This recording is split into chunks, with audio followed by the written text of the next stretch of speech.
Welcome to Concrete Block, the podcast where we dive into the latest news and current events from around the world. I'm your host, Walter, and we're glad you're joining us today. We've got a lot to cover, but first, let's take a look at the ongoing conflict between Russia and Ukraine. The situation continues to escalate, with both sides exchanging blows in recent days. Overnight, Russia launched a massive attack on Ukraine's southern and central regions, with authorities reporting over 500 drones and 45 missiles hitting 14 regions across the country.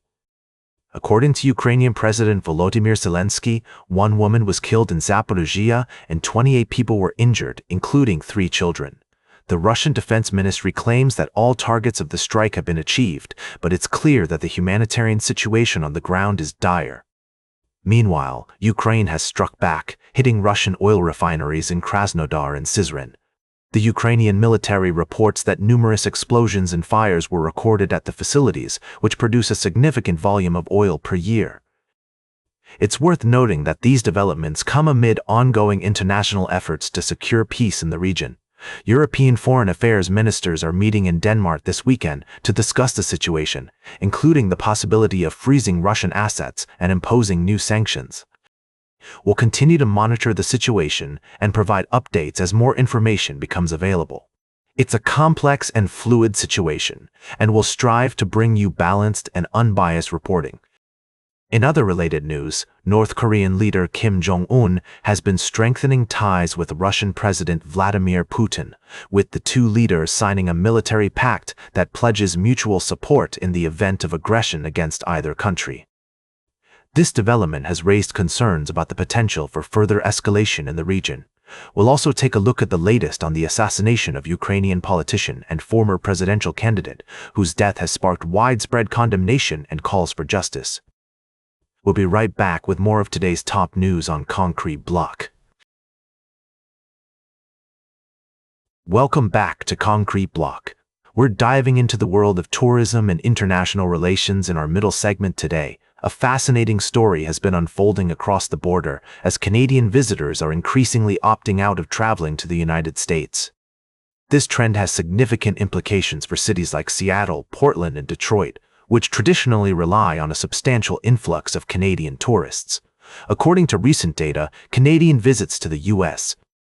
have taken a steep plunge, with some cities expecting a decline of up to 27% in international visitors this year. The reasons behind this shift are complex and multifaceted, ranging from geopolitical tensions to changes in travel preferences. While some cities are feeling the pinch, others like Florida are bucking the trend, with a reported 5% increase in visitor numbers. It's essential to acknowledge that this decline is not solely due to one factor, but rather a culmination of various influences. The tourism industry is highly sensitive to global events, economic conditions, and even social media trends.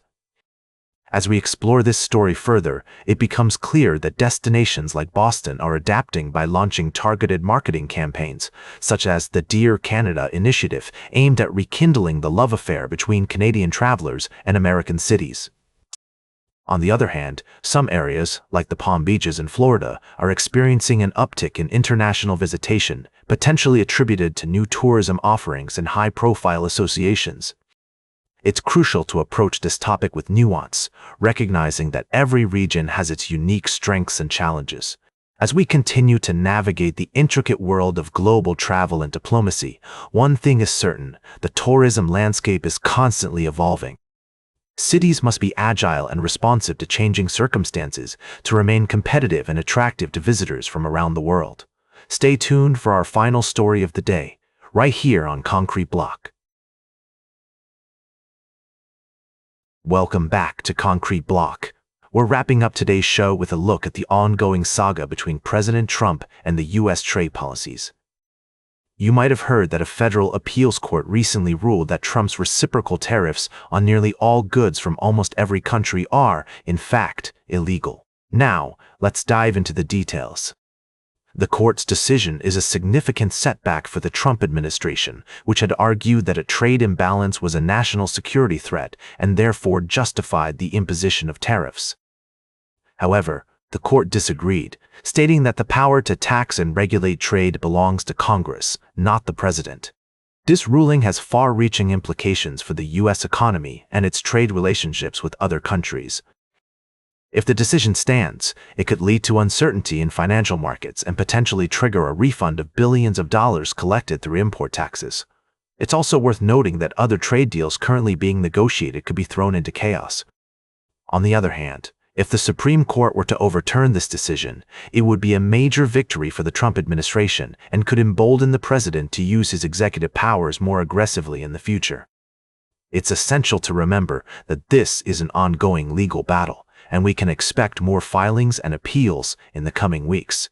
As always, we'll be keeping a close eye on developments and providing you with unbiased and accurate information. In related news, Federal Reserve Governor Lisa Cook is also involved in a separate legal case against President Trump, which could have significant implications for the independence of the Fed and its ability to set monetary policy. That's all for today's Concrete Block. Remember to like, share, and subscribe, and until next time, stay informed.